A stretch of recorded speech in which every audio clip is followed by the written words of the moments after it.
I honestly don't think that, biblically speaking, the righteousness of God can be reduced simply to his love. God certainly is essentially loving. That's clear in the scriptures. But in addition to his love, the Bible also has a great deal to say about God's perfect justice.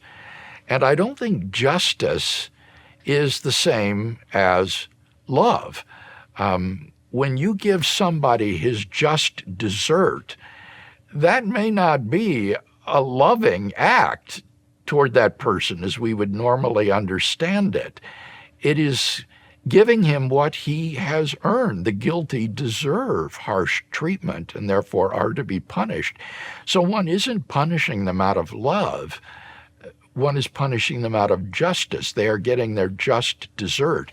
And the way the Bible uses these terms, God is righteous, both in the sense that he is perfectly loving, but then also in the sense that he is perfectly just.